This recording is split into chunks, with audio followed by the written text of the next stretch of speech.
Area for your mamma kwa badi mfamumra Adanwomase ahimfi sabri se wohwa Adanwomase ene Nyansapo kasamfile kukrakrakra yaba abigire yi na enne adehye mienu ene firi adehye busue mo modafom ya ye o mabempon yi wei eya Adanwomase senior high school tie nsi abotre na yenhwe enema mofra yi wo mfiri cadet school no mu no wo mo ye kakra na yewia ye de amanebo no atroso edi amamo.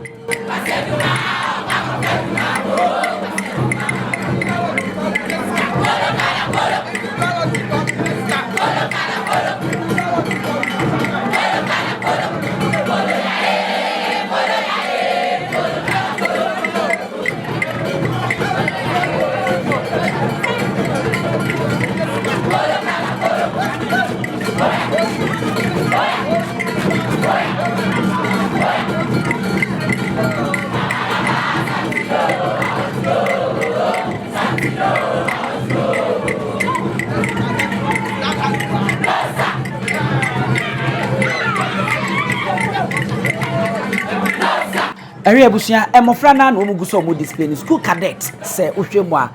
nananom na samire wonom so ahyehye wonom Batakarikese oba Asante me man me ka Batakarikese a sabie ku to de ne nan esi okrobio ne brawe mo so obinzo Otumfuo se tutu na wote sikadwa so wonom wo Batakarikese pa a ehu a eyinkunya ewuwiase nyina enso no na hemfo aka na nanoma konfo ene omamaka obia enso wone de Adanwomase na nanoma tankonya wonom de nene wonom abubomu yi a womoni abre pa eni bire enso jankene nka bonse womoni no asoko ni nyina ye adehye mienu a womo adehye busua no mu a wonom adane e de atofomo eno enenam so ama nana Kwadwo Ntiamoah Panin a otoso mienu ebrempre Adanwomasenehene wono nie wono ena wahye ne Batakarikese so we ne de na edam sunko edfa na hemfo aka ne nyina sa wo mu hye wo ya itintin ntia wane se wo mu ni abre wo mu ne owu ekokon na so mbetumi a wo makwaje wo mabdehye na wo de naba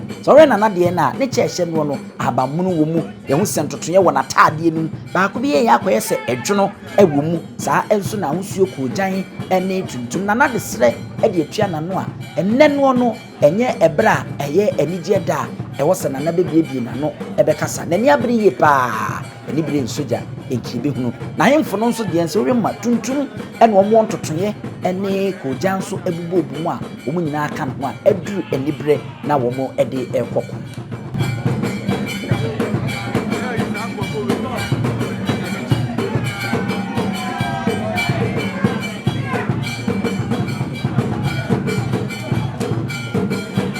enti eno nananom ahemfo ena ne natankunya no mahye ase a wonmo chiachia no na ena no mbeka ye Nyansapo ye bese hu adesua a enya asenkoto a enche ubehu ewo Nyansapo kasamfini so a bese hu adesua a ye kire kwan a bese fa so ba ye a owura bi a ye friend se obi na adaboni ni kwase okowura mu na okoye ne ekoto no ni yekobaye enya mind mbese me kansem no e de a kire wo na emma ye benya ade ye friend se bese kosoa na de Nyansapo kasamfini chi na subscribe na share na like etomu apa na wonye bi enu bi ne hu se na o ma rede agu nanim a e kire dibre sabre ya hemfu no na ato santene wono ko na nana krama Brempon a odi kanye na oye Adanwomase himano wono akwakochia no wo sempanyimfo no ne mu ahemfo achiame weenum ne ade wo mu nyina kontie wo mu nyina sabre nana Kwadwo Ntiamoah Panin a otoso mienu Adanwomasenehene wono nie na de odi ne nchen pa pe no eya Adanwomase nkoso hene 01 no tas de ne odo ani kire mu ne ade a edwumadi a wodi a no wono ne brempre koso hene ewa Adanwomase sabre nana ma no mato sante se de ne kan ye no ti abofre ena ohene de ne de nkura wabum ena da no ko ho no enye tukitoa ye kate abofre ho asem a enya de kitoa eno ena de dom ko mu no nana Kwadwo Ntiamoah Panin a wotoso mienu Adanwomasenehene won na wotuetiem 01 wonu odi ne nchen pe no on ne nkoso hene won mo ko na fi nana kwama Brempon a odi kan ye Adanwomasenehene won makọ na wona kwakochia ni edu se ya na ye nibre ene de aba adehye mienu ma memfo mu di ntudwa mfama na krama Brempon a wodi kan wono na watena se dada wono so na tankonya na ba hema no ne wo mo mpemfo eka no ho ene wo matena se a wono mo twen se wahene beba na wabechia wo mo penyimfo eda fom nei ama adehye abusua wa Adanwomase ani abre pa no ene nana Fosu Antwi Bosiako a na nko otoso mienu no ya Adanwomasenehene afeye ono firi mu no to ana no mu ekura no no abra Adanwomase adehye abusua ani abre na wo mhwe no ma yentutie nka Abusuapanin no beka oba ahema ho na afeye wo ma podi adini no wono so fofia ntoata ena odwade na wadi abam hu ya ne se wo defo de nkentenkencha besi adehye abusua na chi ade ne nsanyu nyu ayese suka chi adaka abeto ne tafi ade ne kwa watabidi na abusua ne ntimi anya hwe Abusuapanin Akwasi Buor ono so nya mfinhia no eduokono miensa abra na Fosu Antwi Bosiako otoso mienu nya mfinhia no wo ha ene enum adehye abusua yi wo munyini eche yie pa afi ene wo maduru ba bi ohima ewa wo mato Asante se de mohwe na wo mugusu a wo no echia aha Nyansapo kasa mfunyini bomodin na won subscribe ya aje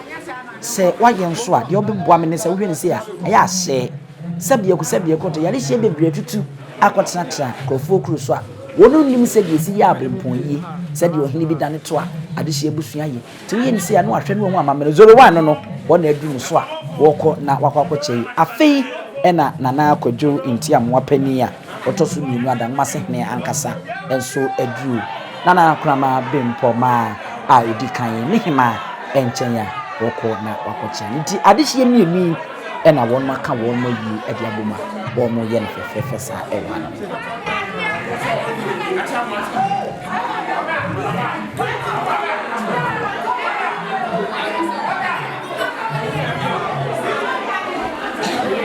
nana muti se na won mo hununum ede nsemo keka esisi ani a won mo ede bona budi eyi na ye hwahwa no eno no eche nana Kwadwo Ntiamoah Panin a wono tofu ni Adanwomasenehene de ema ne ye feye de ewo akame mantitiro Asante nem ha ne se wo yini bia epiese ya ono nwom enema wodo ekeka ne de bona budi ema ne ye kokuru na ye fe na ehye ni eno abi eni mu se nananom mo Adanwomase wono mu na wo mo ye e de ama nana Kwadwo Ntiamoah Panin a otoso ni Adanwomasenehene sese wachia oba hene awie ehu se wachiachia omamfo libi eno no eti egusu a de bekoso wa bia Nyansapo de betwa mfoni na ye de achi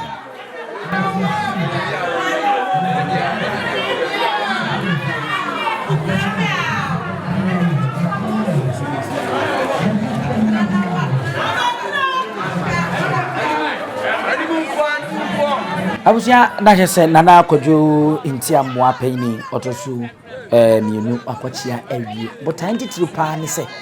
ohene o maame prekope ene oba ahema enu ntino se edura no pase de titiri dwumade ehu se ya e wo se wo sode na wo fa ho wi a wo ko ohema ho na akochia no anya hwe ni bisa se ohema nimpom ti sei ohema se na eko na afuturo bi wo ho no a oba ahema de ama tanse wonu susu na sa akamfo susu se ono ne abrewa wo fi a wo brabra sabe pepe ena nana Kwadwo Ntiamoah Panin akoyi se etode a wo behwe a opomso sode a se ya Akwasi de se ye fa bia wo hye bia no ansa na obekọ dwumadi na se sori no ofiri wono no so ho na wo na obepie sei na wakofa abontene wote se de wo ko opomso wo redu no na wo wuram ansa na wasame e de akọ nana a wo koradu na wo yi adom santeman ehema a otoso miensa na boboa no okochia wo ba hene awie ne maame amamere mu ne maame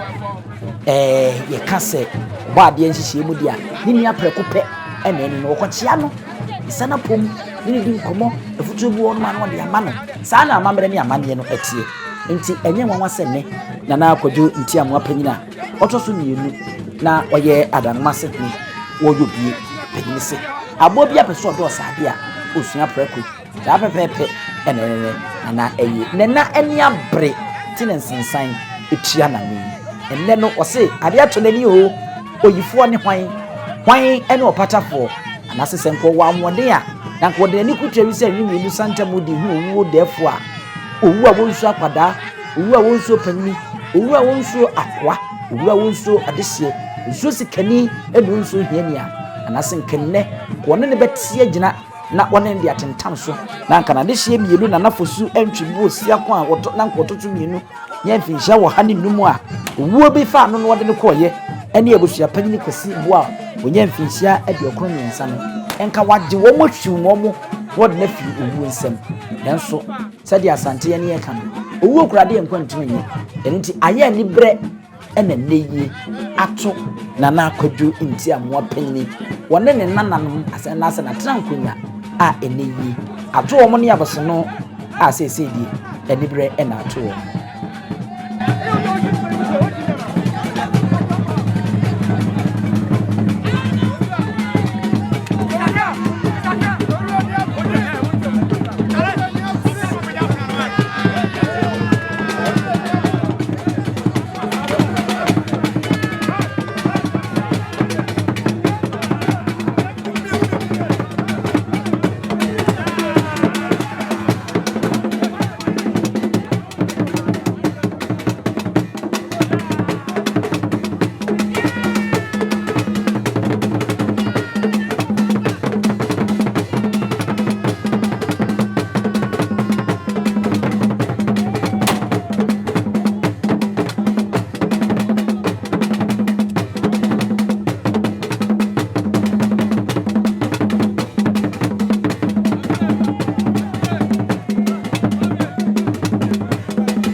Abusia yewura kwangoma hene no aponsa kwawo no wonna wone nana Kwadwo Ntiamoah Panin otofumi na Adanwomasenehene wodibudi ase zoro wan so no wo display cash nkoso hene no oso ye ma ne ye fego ye nkoso hene ti asa ne nyina wo se nkoso hene wo bam ye hunu nkoso ekọ mpanyimfo mienu Adanwomase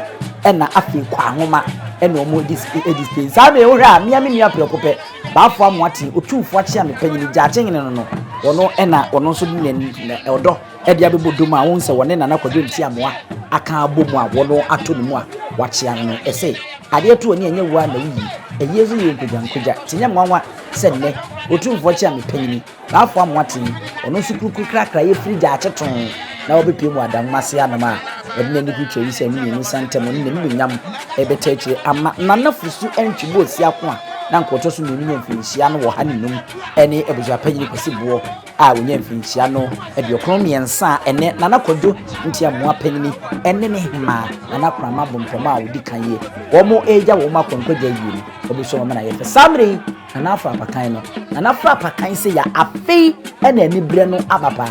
e ka kire mo se Batakarikese no ititiri eye kon a wono ede eko wo makoka bibi a kire wuwo se wafa na fofo a enya adehye abusua no wono mpoma echi bi mu omone ne kote agina na nkomo huna omone nako di samre ana afo na paka no ede be kokuro nti ni ni kuro nti a ne ede na ba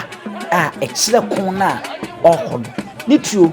ena eda na so ewo apaka no nse afna ede danten se de nananom efra tie na sa pepepe asoa no apaka mu ye yefra na apakan ene ye bo frontomfo enso edi nana Kwadwo Ntiamoah Panin a wotosumu echi ana esa kakra ebeto asoma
abusua na yese eno no sede mu hu no pe sawe wo hini wodi kan ya wokura snap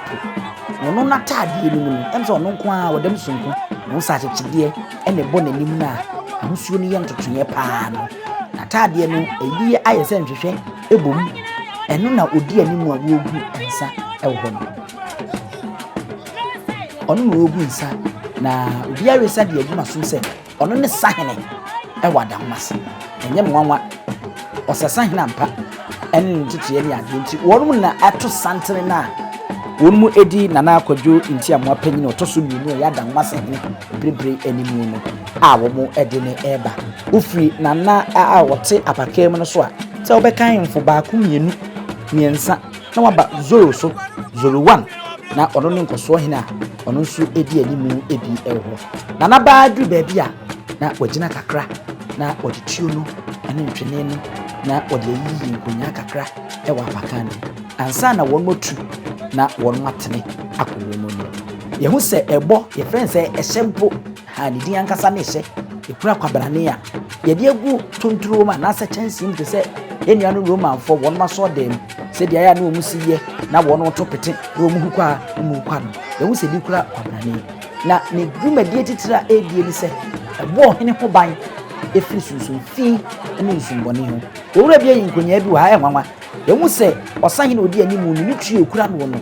ode ne sia hyemu no wayi aboba no ede afiri mu enwanwa yie pa aboba ye de yesi ene de aso mu yi mu ene nyansapo so nko a gazi ye hu za anwanse na kora etwemu a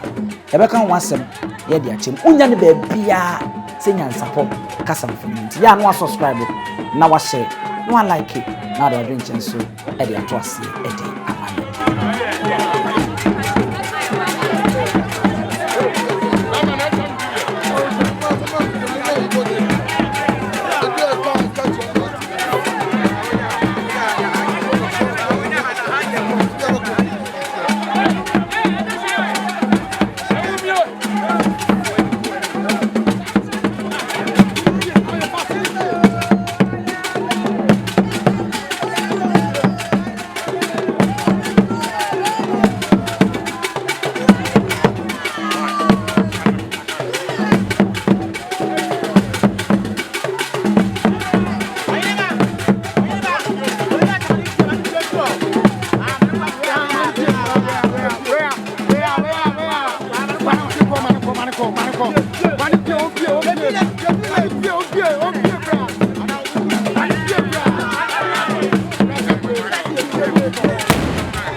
ere sabin ekrofuru mu ehene na na ose kofi enso eno no na na de nanim nyam beta ne nu achi a enya asem keto bi hu na na se bida ene na na so ahye na kotade onu so gire mu Adanwomase senior high school eye se ento aso school na ewo ho no emu mofra ne bi ena wonu so abegina kwa ho a wonu hene wonu eje no yojojo ewo ho no ti enne enye asem keto akra ampaye ebedwa ewo Adanwomase ekuro yi mu a nananom ani abre wonu guso nananom mienu se wonte ya nana Fosu Antwi Bosiako a na nkoto so mienu ya Adanwomase hene nyamfinchia no ha eni num ena afi Abusuapanin Akwasi Buor nso nyamfinchia de okomensa wonum baani ena adane ato ade ani bere ede aba Adanwomase a nananom ahemfo wonu yenhwe nana obetutuo kakra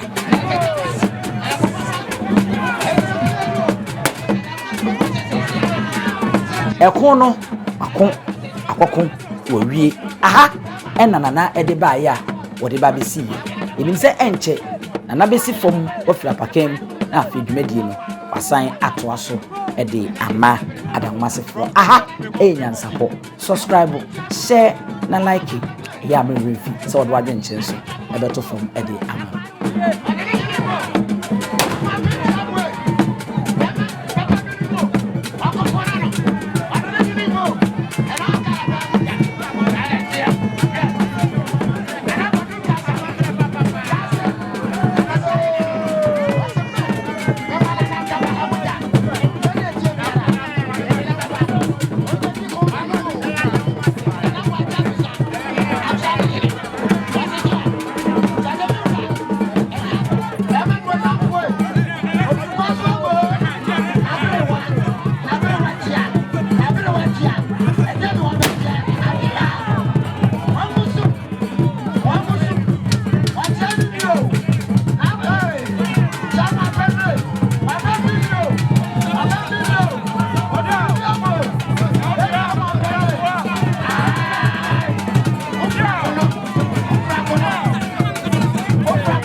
Abusua na chese de dae koso ya enipiti na Adanwomasenehene na Kwadwo Ntiamoah Panin otoso mienu oni Adanwomase na krama Brempon a wono odika Adanwomasenehene ene nananom a wono eba ya wo mbeboa Nyansapo kasa mfonyini so ni yemfansi wa ha na yebeto aso de bi ede ama midin ene Abusuapanin Osu tiobi Sabe ka ya twa ni mu nyame nai ebu afaso enye de ya twa ni mu twa nyame sebedi akone be kwen bodi atwede na se kofi nro ni ya aben ntime nyina ni mu ampata na wo yade ya